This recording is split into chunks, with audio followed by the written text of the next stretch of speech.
Boa tarde para você ligado no Falando Nisso, através das redes sociais, do Facebook e do YouTube, e também pela TV aberta São Paulo. Hoje, o Henry Gerson e eu recebemos esse grande jornalista, escritor, biógrafo, Elias Awad. Tudo bem, Elias? Tudo bem, Jairo, Henry, como é que vocês estão? A quem nos acompanha também, uma alegria, uma honra participar aqui com vocês e muito feliz com o convite. É isso aí. Henry, boa tarde, tudo certo? E aí, Jairo, beleza? Tudo bem, Elias? Obrigado pela presença. Vamos começar já, então, a nossa entrevista. Elias, a gente sabe que você é biógrafo, que você é jornalista, o que nem todo mundo sabe é que você também estudou administração de empresas.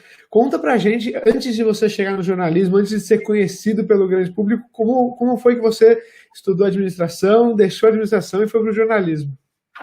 Bom, você sabe, né, a nossa descendência, né, traz um pouco do comércio no sangue, né? Eu sou descendente, né, de libanês, enfim, né? Então meu avô tinha loja na 25 de Março e eu cresci nesse mundo, né? Mas enquanto paralelamente eu tinha esse mundo do varejo, né, do chão de loja, que eu gostava muito de ir acompanhar, eu ficava brincando em casa de futebol de mesa, né, o futebol de botão que a gente chama.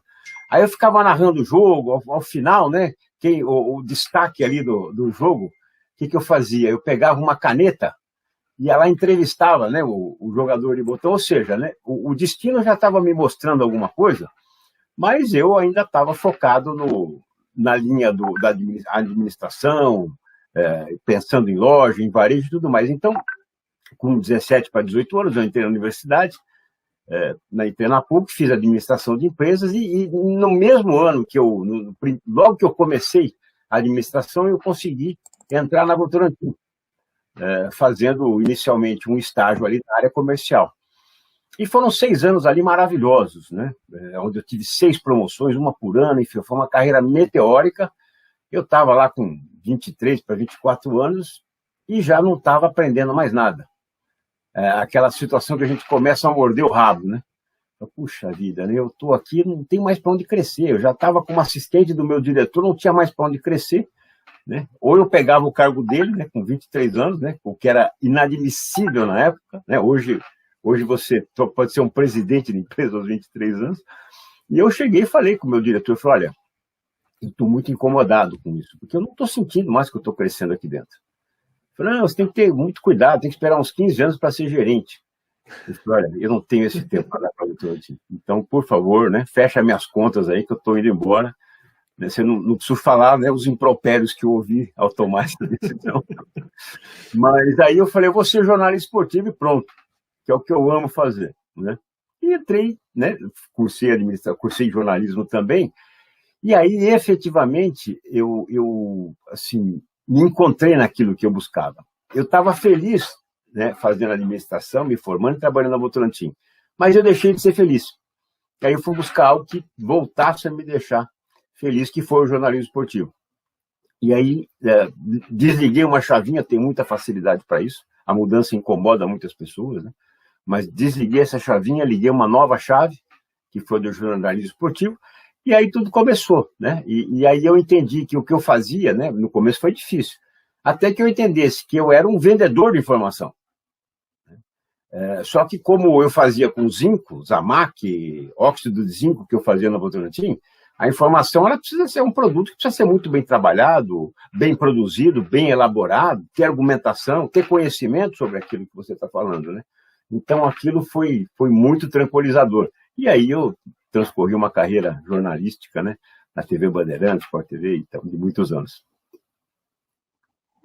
Elias, eu te conheci quando você estava aí como jornalista esportivo, e lembro bastante de você, principalmente na Bandeirantes, no Sport TV. A gente vai falar bastante sobre isso, mas eu queria pular alguns anos e entender, porque hoje você é um biógrafo, escreve biografias importantíssimas de personagens marcantes, né, da história do nosso país.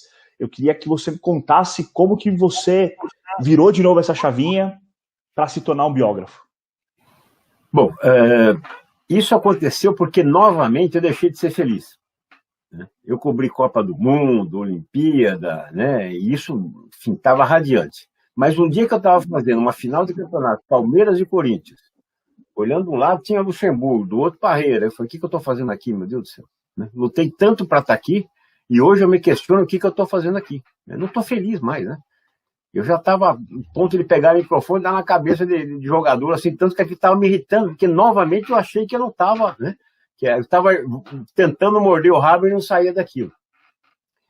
E aí, efetivamente, em 11 de setembro de 2001, né, aconteceu o que todo mundo se lembra muito bem, né?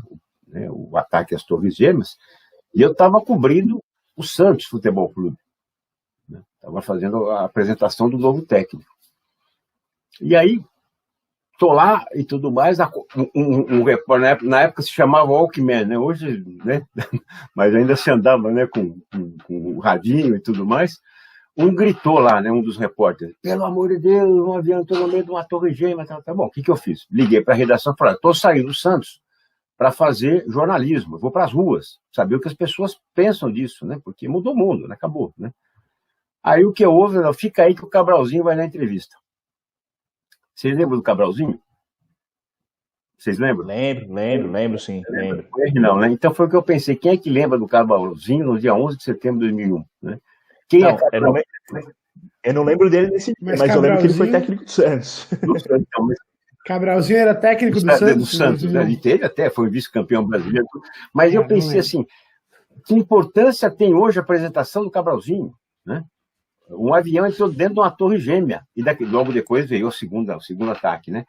Então, ali, efetivamente, foi, não, isso não dá mais, o esporte não dá mais, né? Eu fui muito feliz no esporte, mas hoje eu não estou fazendo isso com felicidade. E aí, por um acidente de percurso maravilhoso, né? Por um acaso, e o acaso, ele é excepcional, né? O acaso redireciona as nossas vidas, né? Então, a gente tem que estar aberto a ele, né? Me cai no colo a biografia do Sr. Samuel Klein, fundador da Casas Bahia, né? O maior varejista que o Brasil conheceu, né? O criador do modelo de varejo que até hoje a gente conhece, né? Esse modelo financiado e tudo mais, que cabe no bolso do comprador. E eu fiquei, assim, incrível. Eu já queria escrever um livro, né? Eu estava pensando em escrever um livro com algum personagem do esporte, mas quando caiu isso, essa biografia, primeiro aquele temor, né? Foi ao tamanho do projeto que eu estou encarando, né? Mas aí, né, Henry e Jairo, né, que está nos acompanhando, eu comecei a entender tudo o que aconteceu na minha vida. Ou seja, eu nasci em chão de loja, eu conheci o varejo. Eu estudei administração de empresas, né? Eu entendia de empresa, sabia como a empresa funcionava, todos os setores, né? Logística, financeiro, vendas, comercial, né, e tudo mais. Eu fui repórter, né, para aprender a tirar das pessoas aquilo que elas tinham de melhor para me contar. Ou seja, eu estava me preparando esse tempo todo para algo diferente, que o acaso me trouxe. Por isso que a gente tem que deixar as portas do acaso, né, muito abertas. E aí, de repente, eu estou sentado à frente do Sr. Samuel Klein, falando de um projeto de livro dele. Ele já tinha tido um livro, né, que ele não tinha gostado da história, porque ele achou que a história dele não trazia a real emoção que ele tinha vivido, como sobrevivente de Segunda Guerra Mundial, perdeu a mãe e os irmãos menores em campo de extermínio, foi para campo de trabalho. Isso é uma história, né, nossa, de arrepiar, uma história linda, maravilhosa, uma grande inspiração e motivação para as pessoas. E eu fiquei pensando, meu Deus do céu, mas esse projeto é muito maior do que eu. Né? Quem sou eu? Não tenho, né, não escrevi nenhum livro ainda. Aí eu pensei, bom, se o Sr. Samuel Klein, que é um especialista em contratar pessoas, me escolheu, quem sou eu para duvidar dele? Então eu tenho que encarar isso aí. Me preparei a vida inteira para esse momento. E aí, graças a Deus, né, resumidamente, escrevi essa biografia, lançamos em 2003, os 80 anos do Sr. Samuel Klein. O livro está agora na 8ª edição, estou no 31º livro, enfim. Então, sou muito grato ao Sr. Samuel Klein, né, porque me fez entender que eu era o biógrafo, né, coisa que eu não entendia na época, né, confiou em mim para essa missão e me deu, assim, abriu as portas de uma carreira fantástica que eu tenho desenvolvido há mais de 16 anos e que eu amo, efetivamente que eu amo, que é escrever biografias. E que, desculpa, no canal também no YouTube, meu canal do YouTube agora trouxe o programa Biografias de volta. Semanalmente sempre tem um grande empreendedor participando, né, no canal, no programa Biografias, e também o programa especial Saúde, que foi criado, né, apresento junto com a minha esposa, que é da área médica, né, pós-doutora, justamente para levar alento, informação para as pessoas sobre o coronavírus. Depois a gente vai querer saber também mais histórias do jornalismo, como o Jair falou, e você disse que você cobriu Copa do Mundo, Olimpíadas, tem um montão de histórias para contar, mas você falou agora da sua primeira biografia, que foi do Samuel Klein. E todo mundo já sabe, então, que a primeira biografia que você escreveu foi essa. Mas eu vi em algum lugar da internet que antes de fazer a biografia do Samuel Klein, a primeira história que você contou foi uma história, usando um personagem, foi uma história muito curiosa, que foi do sequestrador da filha do Silvio Santos. Você escreveu a história desse cara. Como foi essa experiência? Por que escrever a história do sequestrador da filha do Silvio Santos? Foi na cadeia, entrevistou ele, conversou. Como foi esse processo e por quê? Então, eu fui o único jornalista, né, do Brasil que conseguiu falar com esse rapaz, né, o único. E assim, isso veio à minha mente, primeiro porque eu era repórter da TV Bandeirantes e eu fazia as matérias da manhã. Então você tem, obviamente, alguns times se apresentavam de manhã, outros à tarde, né? E aí cada equipe fazia uma cobertura. Mas eu cobria as equipes, as matérias da manhã. Então um dia eu acordo, né? E soube do sequestro da filha do Silvio Santos. Aquilo me aterrorizou. Eu falei, meu Deus do céu, mas que coisa incrível, né? Como é que uma pessoa acha que vai sequestrar a filha do Silvio Santos e vai sair ilesa? Pelo amor de Deus, vamos revirar esse Brasil, né? Para até encontrar esse moço aí, né? Então, e além do que, assim, eu acho que o sequestro é um crime bárbaro. Você não sequestra só, né, a vítima. Você envolve muitas pessoas, o vizinho, em especial os familiares, amigos, enfim. Uma coisa muito, muito, muito muito agressiva. E fiquei com aquilo na cabeça, acompanhando as matérias e tudo mais. E um dia eu acordo e soube que o rapaz voltou à casa do Silvio Santos, né? Mas, assim, obviamente que ali eu entendi que o rapaz era, assim, muito ousado, né? E comecei a acompanhar as matérias sobre ele. O que essas matérias? Assim, como se eu quiser entrevistar, fazer uma biografia, uma história, né? Envolvendo o Henry e o Jair, o que eu vou fazer? Entrevistar todo mundo que tem alguma ligação, né? E aí as pessoas falavam bem desse rapaz.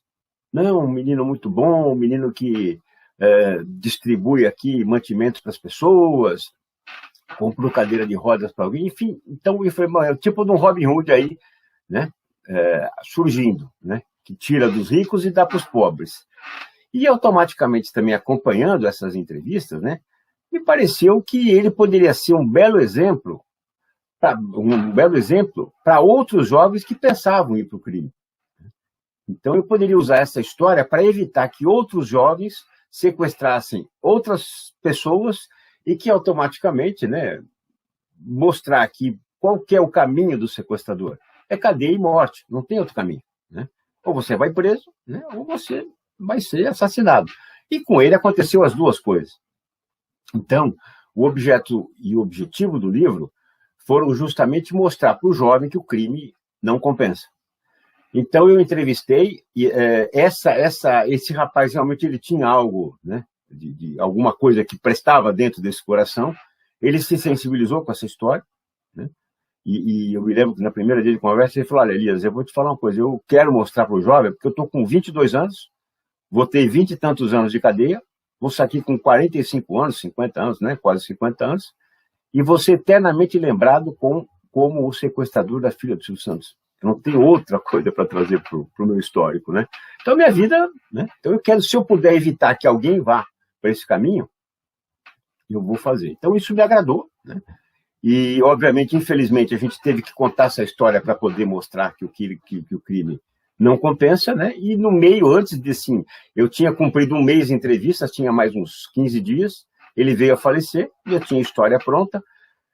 Antes de publicá-la, eu busquei entrevistar todas as pessoas envolvidas, né? A família do Silvio Santos, a própria Patrícia Bravanel, policiais envolvidos na situação, e no final do ano, ele faleceu, acho que dia 2 de janeiro de 2002, no final do ano eu lancei o livro, né, com todo o histórico da polícia e tudo mais, e fiquei, assim, feliz com o objeto desse resultado, porque recebi vários e-mails de jovens dizendo que estavam indo para o crime, né, e que, ao lerem essa história, né, eles acharam que era uma apologia ao crime, e eles leram que era justamente uma crítica ao crime, né, mostrando que o crime não compensa, decidiram recuar e, enfim, seguir o trabalho e tudo mais, né?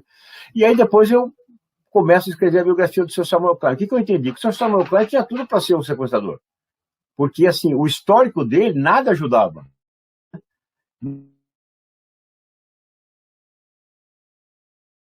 O sequestrador,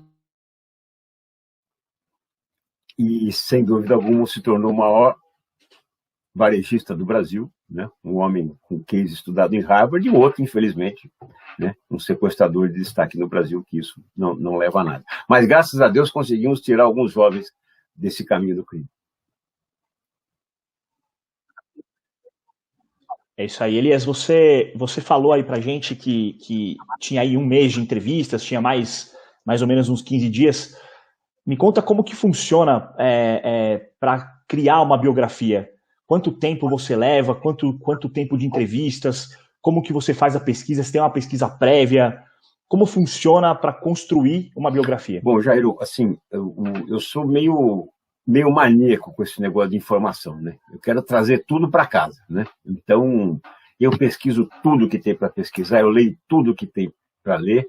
Só que, assim, não é nisso que eu fundamento as minhas histórias, né? Isso me pauta, me confirma algumas datas e tudo mais, até porque muitas vezes uma informação publicada não é fidedigna, né? Então você precisa checar isso, né?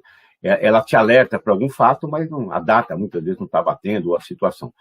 Então, eu entrevisto biografado por mais de 100 horas, entrevisto também quantas pessoas forem necessárias. Viveu 2 dias lá, quero saber, quero conversar. Então, 100, 120, 150, 180 pessoas, não importa quantas pessoas tenham para dar um depoimento. Então, eu trago tudo para casa, entrevisto esse povo todo.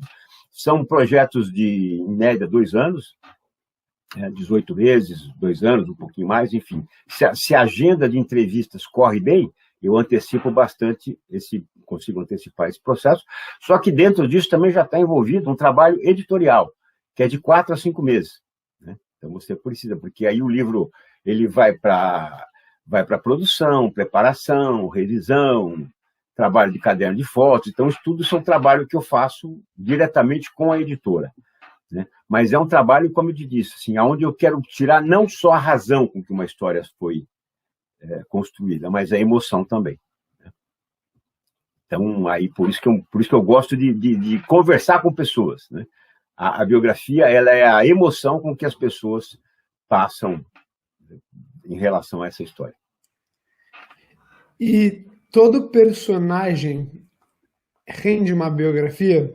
Ou seja, todo mundo que quer, eu quero fazer uma biografia minha, dá para fazer um livro ou não é todo personagem? Tem gente que você entrevista, conversa, começa a pensar no projeto, chega na metade e fala, putz, não vai rolar. Eu, graças a Deus, tenho sido premiado por Deus com histórias incríveis, né? Eu agora estou no meu 31º livro, Mr. Fisk, né, das escolas de inglês, o ex-Zahan da Copagaz, Dr. Haroldo Galassini, presidente da Coama, a maior cooperativa agrícola da América Latina, uma empresa incrível, né, que faturando agora 18 bilhões por ano, uma coisa impressionante.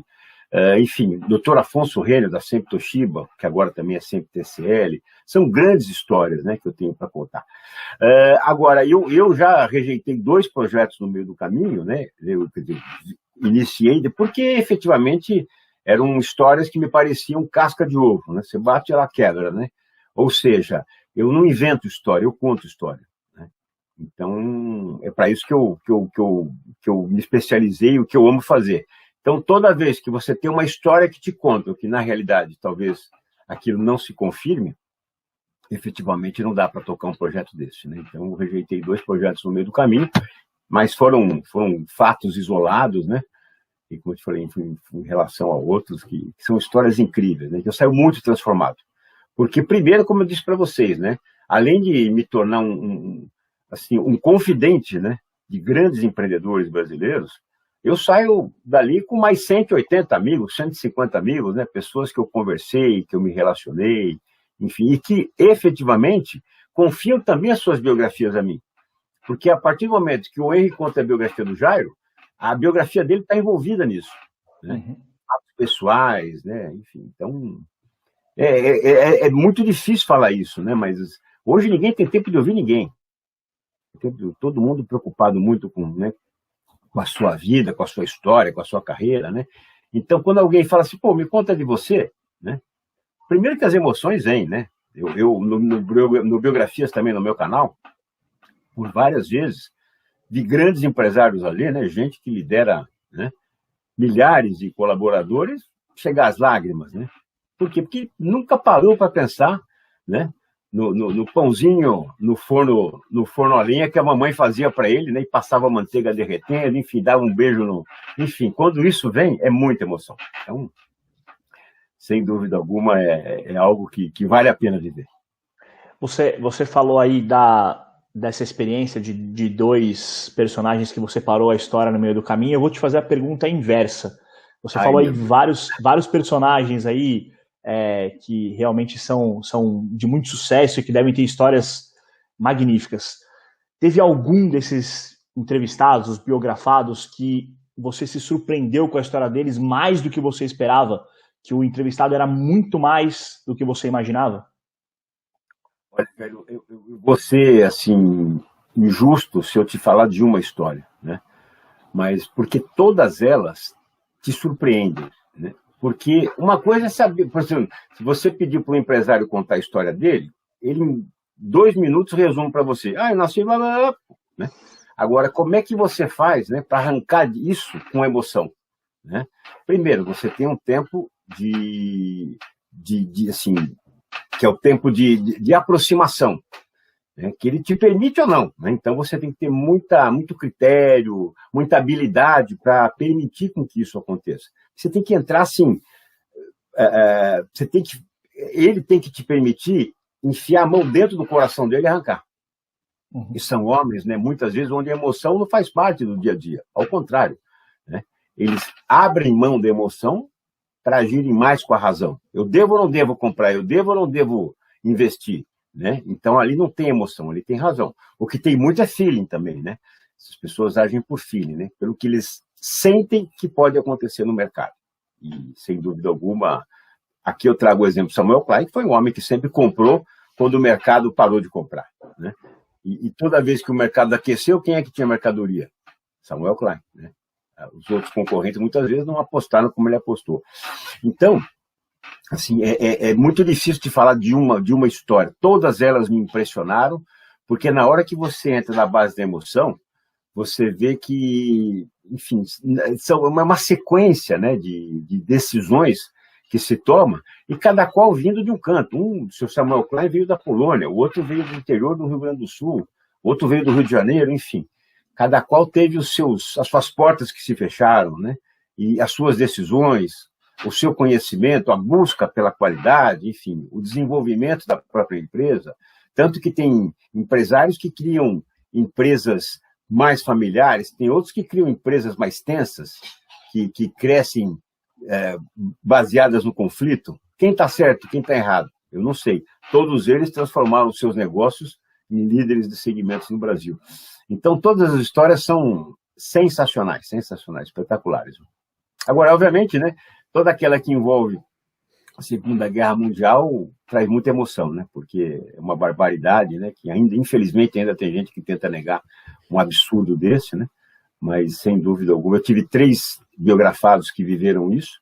O senhor Samuel Klein da Casas Bahia, infelizmente, como prisioneiro de guerra.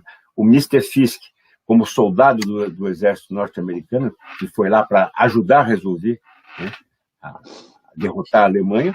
E o doutor Afonso Rênio, da CIMP-TCL, que foi logo no pós-guerra e viu uma transformação norte-americana. Foi morar, imagina, olha a inteligência desse homem, né? Em 47, ele foi ser office boy dos Estados Unidos.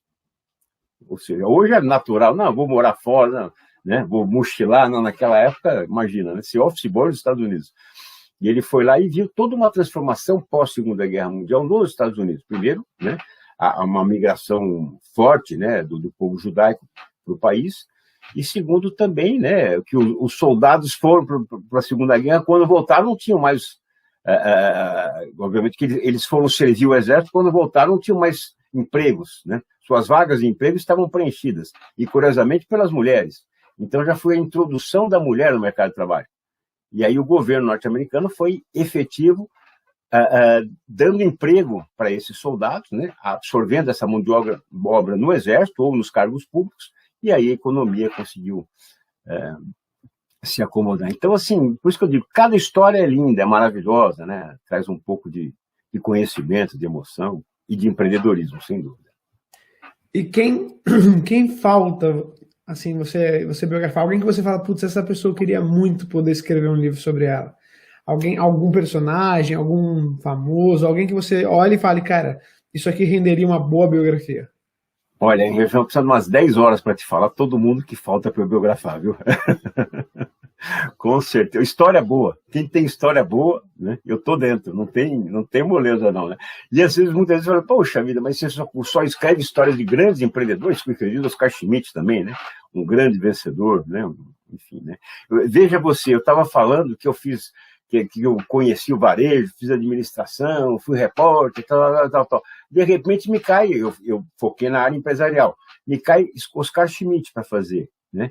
A biografia. E o que foi importante? Eu vivi o Oscar dentro de quadro. O Oscar é um cara intenso, né? Então eu vivi isso, né? Ele dentro de quadro, ele como pessoa, como ser humano. O Oscar, se ele quiser te dar um abraço, né, caloroso, ele quebra todos os seus ossos, tão intenso que ele é, né? Vai dar aquele abraço, né? E se ele quiser também, né, te mandar para aquele lugar, você vai parar bem longe, né? Porque ele é intenso em tudo que faz. Então isso foi muito importante, porque a minha experiência como repórter trouxe também esse olhar do Oscar Schmidt nos jogos e tudo mais, né? Então, mas sempre que tem uma grande história para contar, eu gostaria, né, de poder ter essa honra, essa missão. Elias, você falou do Oscar Schmidt, então vamos tentar fazer um paralelo aí do jornalismo esportivo, que você foi aí por muito tempo, e da biografia de um esportista. Como foi unir aí essas duas, a gente pode dizer, paixões, né? Reacendeu de novo, né?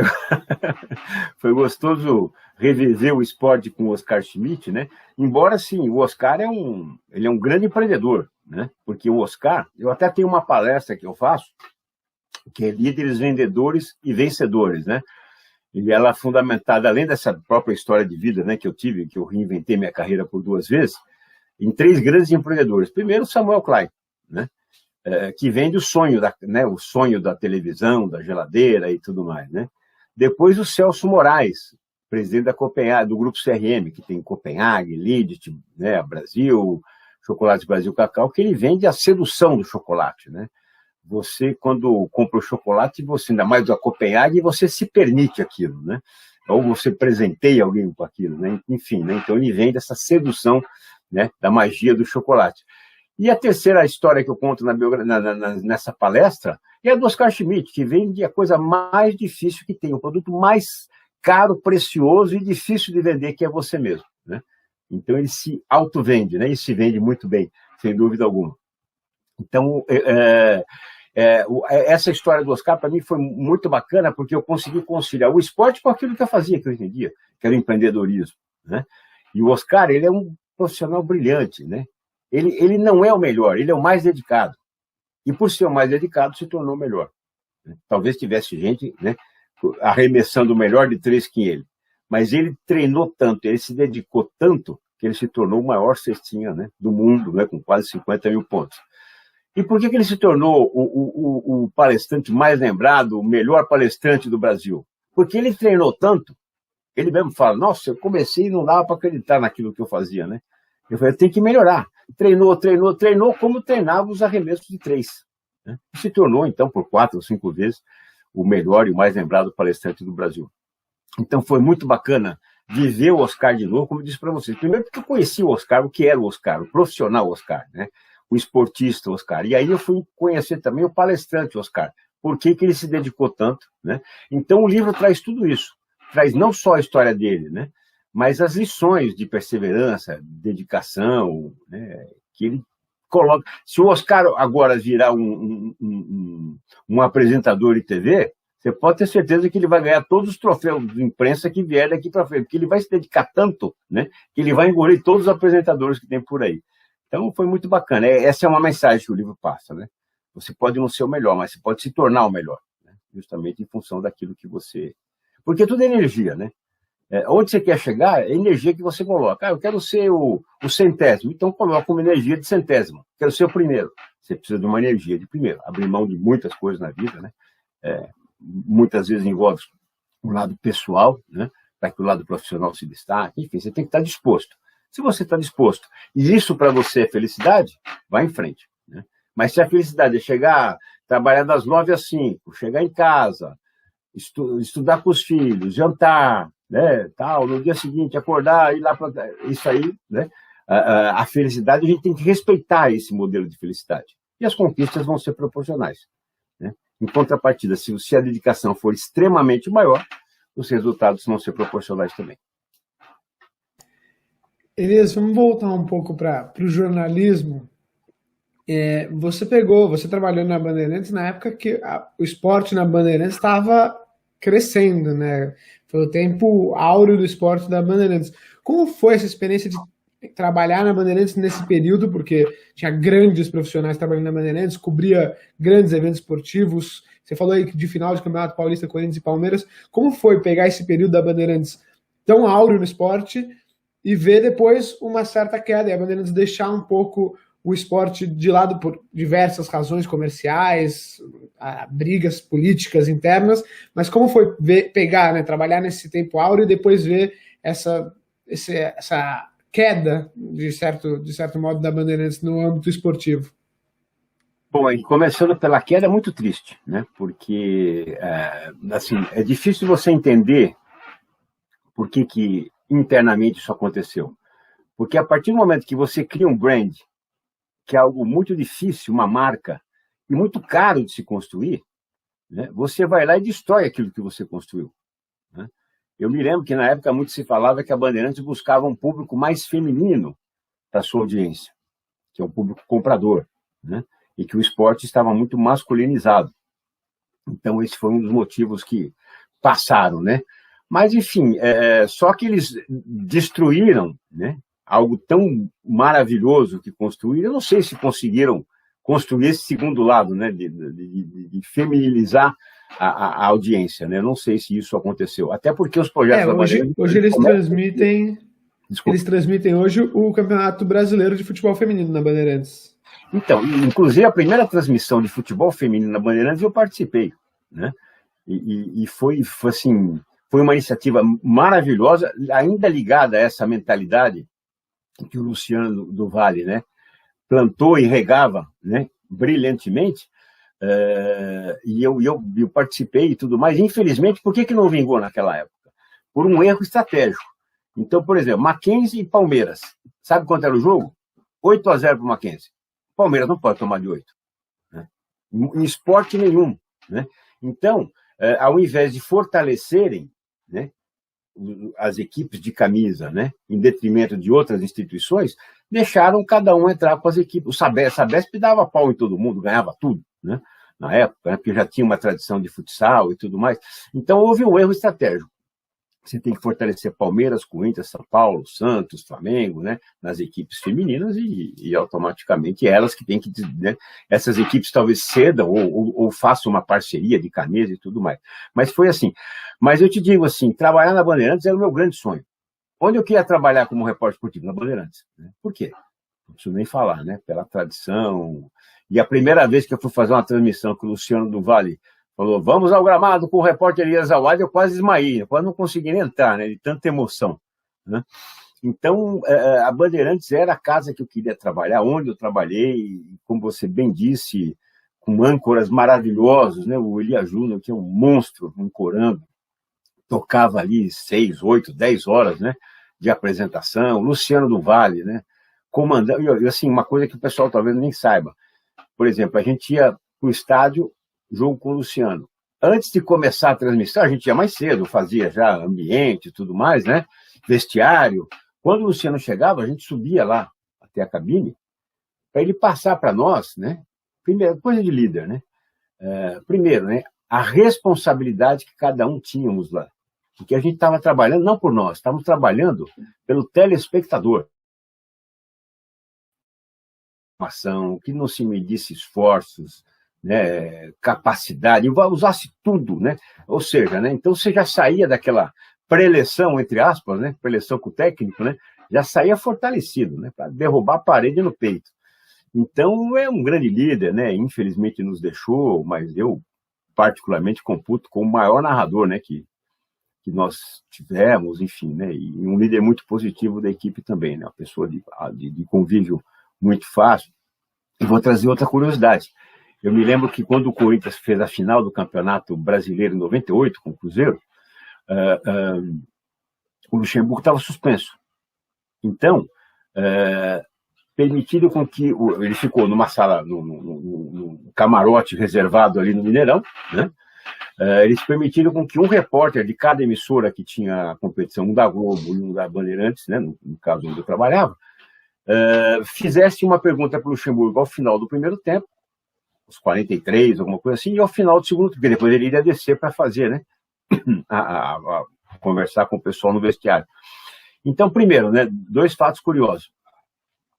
Eu sempre pisei em gramado, nunca pisei, né, ali em arquibancada, numerada e tudo mais, né, dos estádios, né? Meu negócio era lá para o campo, né? Obviamente como torcedor, sim. Mas eu nunca vi um estádio que tremia tanto, né? Porque naquele dia eu fiquei na cabine, né, da Bandeirantes até que eu pudesse entrar para conversar. Eu nunca vi o estádio fazer assim, ó. Você parado, você fazia assim. Então aquilo é aterrorizante. Segundo, pela primeira vez eu vi uma narração do Luciano do Vale, né? Eu vi a técnica. Então, o grito de gol do Luciano do Vale, para vocês terem uma ideia, que saía aquele vozeiro, aquele gol, né? Você tinha que colocar o ouvido ao lado da boca dele para conseguir ouvir. Ou seja, era uma colocação vocal, de técnica vocal. Ele não berrava, ele não gritava, né? Ele apenas colocava brilhantemente a voz e o microfone que fazia todo o esforço, né? Então, eu fiquei impressionado com esses 2 detalhes, né? E aí, naquele dia especificamente, por volta dos 40 do primeiro tempo, eu fui fazer a pergunta para o Luxemburgo, e por volta dos 40, o Corinthians já campeão brasileiro, fui fazer a pergunta para o Luxemburgo, né? Então foi esse lado curioso apenas. Elias, você, quando você estava na TV Bandeirantes, era repórter, primeiro eu quero discordar de algo que você falou aqui. Eu acho muito bom quando o Palmeiras perde de 8-0. Eu gosto bastante disso. Mas quando você era repórter e a gente estava aí no começo, né, bem no comecinho da internet, vocês imaginavam o que se tornaria a comunicação, como a comunicação é hoje? Vocês imaginavam que poderia chegar nesse ponto de ser algo tão aberto, de tantas pessoas terem aí a possibilidade de criar um canal nas redes sociais, de darem sua opinião, de talvez um presidente ser eleito sem dar entrevista para os grandes veículos de comunicação? Vocês imaginavam que isso poderia acontecer? Olha, velho, muito interessante isso que você coloca, porque, primeiro, não sei se todos se lembram disso, né? Mas a internet nasceu, explodiu em um ano, ofereceu salários milionários, né, para tomar gente de rádio, TV, jornal, ou seja, ela já veio sem uma linguagem própria, né? Porque quem fazia, né, o site e tudo mais era o pessoal que veio de rádio, de TV e de jornal. Então, cada um trouxe, virou a bagunça, né? E o que aconteceu? Depois de um ano e pouco, criou uma bolha de internet e essa bolha explodiu, né? Então, a credibilidade da internet foi por água abaixo. E efetivamente, né, ali se imaginou que aquilo não teria uma segunda chance.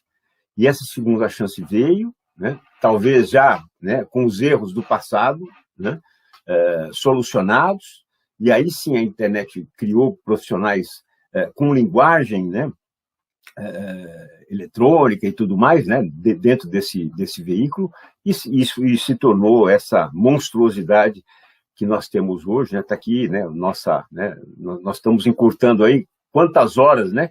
De deslocamento, né? Enfim, olha que fantástico isso, né? Eu até as próprias empresas, hoje eu vivo as empresas, né? Elas estão, assim, estão boquiabertas com o resultado que se está tendo hoje do home office, né? Você está numa reunião, você coloca o executivo da China, da Alemanha, né, enfim, rapidamente resolve o problema, tal, enfim. Então, e a produtividade com o home office está sendo absurda, né? As empresas estão se surpreendendo positivamente com isso. Sem dúvida alguma, é um modelo que elas vão adotar daqui por diante, né? Elas vão passar realmente a repensar quem precisa estar presencialmente. Obviamente que a área produtiva necessita, mas em muitos casos isso vai acontecer. Então, realmente não se imaginava que essa volta por cima seria desse tamanho, né? Seria a lá onda do Havaí, né? Não se imaginava realmente que aconteceria isso. E que bom, né? Porque isso facilita a vida. Imagina, eu fiz jornalismo tendo que gastar dedo no telefone para achar fonte, né? Para achar informação, né? Hoje, né? Só não faz quem não quer, né? Então, que bom, porque é um mercado, sem dúvida, incrível, mercado para anúncio, para informação, para trabalho, para prosperar, enfim, como atividade comercial. Então, muito feliz que isso aconteceu. E como que você enxerga esse momento? Porque você falou aí que teve uma época que, bom, surgiu a internet, explodiu, aí passou por um período um pouco mais de, opa, vamos acalmar, vamos tentar organizar tudo isso aqui. E hoje a gente vive um período que a internet virou, bom, tem muita gente fazendo um trabalho muito legal e muita fake news, muito descrédito, muita gente espalhando um monte de coisa sem saber direito de onde veio, por que eu tô... Como que você enxerga esse momento da comunicação, principalmente na internet e nas redes sociais, né? Fake news, essa polarização, esse ódio que a gente vê na internet, como que você enxerga como comunicador esse momento atual? Bem colocado, Henry, porque isso é muito triste, né? Primeiro, assim, né, eu vejo hoje, né, que os rumos que o jornalismo tomou não me agradam. Eu ainda sou na época.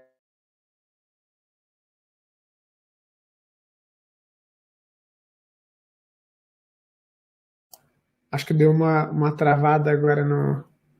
Já com que ele tomasse as suas decisões, você incluindo, né? Desculpa, se você puder voltar essa resposta para a gente, que deu uma cortadinha, aí a gente retoma.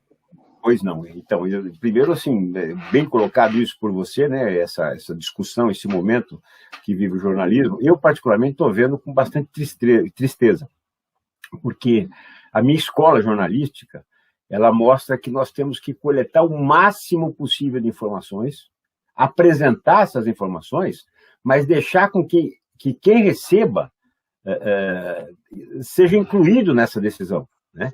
Que ele acompanhe tudo, vá buscar ainda mais e tome uma posição.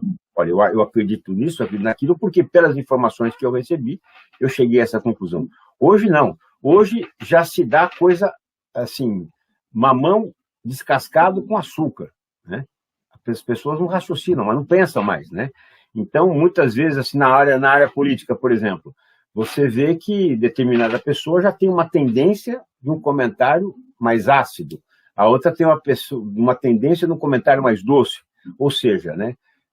E o telespectador, e o leitor, e o ouvinte, né? Qual é a posição dele, né? Consumir aquilo que foi oferecido por A ou por B, né? Então, isso está me deixando assim, bastante incomodado em relação ao jornalismo. Quanto a fake news, tudo seria como você trazer uma rede do alto mar, né? Você vai pegar peixes maravilhosos, mas vai vir lata de ervilha, sapato velho, né? Enfim, vem tudo, né? E aí você tem que fazer, né, a separação daquilo, né, que você está buscando ao puxar essa rede. Infelizmente, é inevitável que pessoas se aproveitem também, né, dessa grande onda, né, de informação, de facilidade, de postagens, né? É muito triste isso, né? Porque às vezes são tantas informações que a própria imprensa não tem tempo de checar, não dá tempo de checar, né? E ela também acaba entrando muitas vezes numa onda de fake news, né? Comprando alguma informação, alguma postagem, que na nossa época não era assim, não, tinha que checar muito, tinha que gastar muito, como eu falei para vocês, muito dedo no telefone, né? Para checar A, B, C, D, e depois ainda tem que definir, né? Tem que descobrir, né, efetivamente, se nessas checagens, algumas delas estavam tentando tendenciar para você, né? Isso acontecia muito no esporte, por exemplo, né? Muitas vezes vinha uma fonte, tal jogador interessa ao Barcelona. Aí você ia descobrir que o cara estava renovando o contrato com o clube dele aqui, né? Ou seja, se você divulga uma informação dessa, você está comprometendo, né, uma relação comercial aí do empresário, do jogador com o clube, né, assustando o clube e fazendo com que ele pudesse renovar mais rapidamente com o jogador e tal. Então, a gente tinha essas preocupações de não cair em armadilhas, né? Mas hoje é tanta informação, é tão rápido, né, que infelizmente não está dando tempo nem de checar a fundo, né? Então eu vejo com bastante tristeza isso. Elias, eu fiz um curso de jornalismo esportivo, que você era professor na Casper Libero, e você falou muitas dessas questões aí de como ser um bom repórter, inclusive daquela turma, saíram aí alguns profissionais que a gente vê hoje na tela da televisão ou no próprio rádio. O que você poderia falar hoje para alguém que está se formando e quer ser um repórter? O que um bom repórter deve ter nos dias atuais? Bom, você faz parte desse grupo, né, Jairo? Com certeza. Né? E realmente fico muito feliz de ver, né, o teu desempenho, o teu sucesso, de outros também que passaram por ali. O que eu falo é o seguinte: o repórter, ele é inquieto, né? Ele é inquieto, né? Quando você achar que você tem que sentar ali, relaxar, tal, você deixou de ser repórter, né? Ele vive isso 24 horas por dia, né? Ele não consegue assistir uma notícia, assistir algo, né? Ler um jornal que não desperte nele algum interesse. Então, seja inquieto, né? Vá sempre em busca, nunca se canse. É uma profissão extremamente desgastante, porque você vive o jornalismo 24 horas por dia. Ou você está estudando, ou você está lendo, ou você está aprendendo, ou você está compartilhando, né, aquilo que você aprendeu. Então, ela é muito intensa, né? Então, não deixe nunca de ser inquieto. Isso acho que é o melhor recado que eu tenho para passar, e é o que eu sempre vivi, né? A inquietude da profissão do jornalista. E a seriedade, né? Sem dúvida alguma, ética e seriedade, né? Jamais deixar porque valor não envelhece, né? Se falar com o tataravô, né, o que ele falava lá atrás ainda se aplica hoje, com certeza, né? E uma das coisas que se discute muito sobre jornalismo e jornalistas em geral, e aí vou aproveitar e seguir o gancho, é sobre a imparcialidade. E eu tenho uma esposa jornalista em casa, que vejo bastante isso que você fala de não parar, de não dormir, de trabalhar o tempo inteiro, de ver uma notícia e querer correr atrás.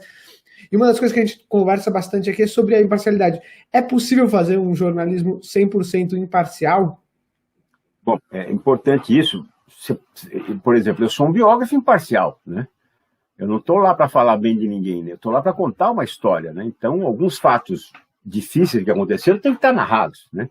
Então, a imparcialidade, Henry, Jairo, ela faz parte de tudo na nossa vida, né? Porque toda vez que você coloca a parcialidade, você cria privilégios, né? E privilégios não podem existir, né? Aliás, a melhor forma de você destruir uma empresa é o privilégio, né? Você tem que ter direitos e deveres, né? Porque o privilégio, né, é difícil. Depois você concede um privilégio, por exemplo, Jair, pode estacionar aqui na minha vaga, né? Tudo bem, vai, um dia, 2 dias, aí ele falou: o Jair, hoje não dá. Pô, puta cara folgado, o cara me emprestou a vaga agora. Era um privilégio seu, não era um direito, né? Então, o privilégio para virar direito é muito fácil. Então, essa tua colocação ela é importante, porque efetivamente você tem que se pautar por aquilo que é o correto, independentemente do que você faça, como jornalista, como biógrafo, principalmente, obviamente, como jornalista, né? Porque isso envolve, por exemplo, uma informação equivocada. Eu estou vendo, por exemplo, no especial Saúde, né, que nós apresentamos no canal, né, junto com biografias. E eu recebi vários comentários, né, de pessoas ligadas ao mercado financeiro, que assistem o programa, interessadas em saber sobre a vacina, porque a vinda de uma vacina determina efetivamente uma retomada comercial, né? Então, olha, você faz um trabalho, né, preocupado em levar qualidade de informação para a saúde das pessoas, e sem que você perceba, o que você traz ali interfere, né, numa resolução, né, econômica, numa retomada, numa variação de bolsa de valores. Então, olha a responsabilidade com que uma informação pode levar, né? a mudar completamente um direcionamento. Então, a imparcialidade, ela é a base de tudo que se faz na vida, né? E principalmente, né, no nosso caso do jornalismo, ela não pode baixar a guarda. Baixou a guarda, infelizmente, você vai cometer um erro. E como que você vê, Elias, alguns grandes jornalistas, não vou citar nomes aqui, mas que usam os seus programas em grandes emissoras para serem completamente parciais? A gente tem muitos exemplos disso, de pessoas que acusam, que falam sem saber, que usam do achismo, né? E jornalismo não é achismo, né? Você não pode inventar histórias, você tem que contar histórias, como você mesmo falou. Como você enxerga esse sucesso ainda de alguns apresentadores e âncoras de grandes programas fazendo esse tipo de jornalismo? Eu acho que isso vem naquilo que eu comentei também, Jairo e Henry, que eu estou assim, bastante incomodado com os rumos que o jornalismo tomou, né? Porque, efetivamente, esse tipo de exemplo que você trouxe é o que me traz esse incômodo. Porque uma mentira para virar verdade é muito fácil, né? Basta você repetir ela 3 vezes, ainda mais no canal, né? Que é uma bomba, né? Uma bomba que toda informação que vai, né, se espalha, né, absurdamente, né? Então, isso me incomoda muito. E você realmente trouxe alguns exemplos, né, de emissoras que hoje estão assumindo politicamente determinadas posturas. Eu não estou aqui para falar se partidariamente A, B ou C está correto ou não, né? Sempre tem os acertos e tem os erros, né? Mas isso está incomodando muito. Basta ver a rejeição.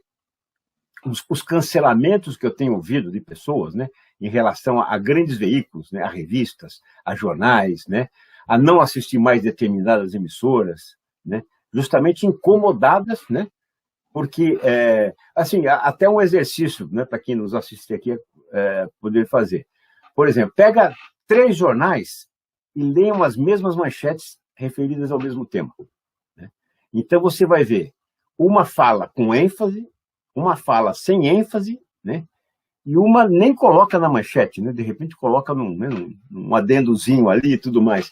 Então isso já mostra, né, o tendenciamento que se tem das informações. Bastante incomodado com isso, viu, Jair? Eu acho que, infelizmente, é um processo que a gente não consegue reverter. Nós vamos ter que conviver com isso daqui para pior, e não daqui para melhor. A gente está chegando já quase no final. Eu queria que você deixasse aí, das 3 carreiras que você já seguiu, qual é o maior aprendizado que você teve em cada uma delas, na administração, no jornalismo e agora como biógrafo? Bom, Henry, assim, todas elas, né? Primeiro, eu acho que não ter medo de mudanças, né? Porque se eu não tivesse cursado administração, trabalhado ali, se eu não tivesse saído disso para ser jornalista, especializado em esporte, né? E se eu não tivesse depois abrindo mão também, né, porque assim, foram conquistas muito importantes, né, que eu, assim, sofri bastante para alcançar. Se eu não tivesse tido a coragem, né, de abrir mão disso para iniciar numa carreira de repórter, porque, por exemplo, quando eu falo, vou ser administrador de empresa, já tem um monte de administrador aí. Ou você é jornalista esportivo, mas já tem um monte de jornalista esportivo. Você é escritor. O quê? Né? Escritor num país que não lê, né? Ou seja, então se eu fosse acreditar em tudo aquilo que eu ouvia, né, eu talvez não tivesse saído de casa, né? Quando adolescente, né? Então, o que eu posso passar aqui é justamente, primeiro, né?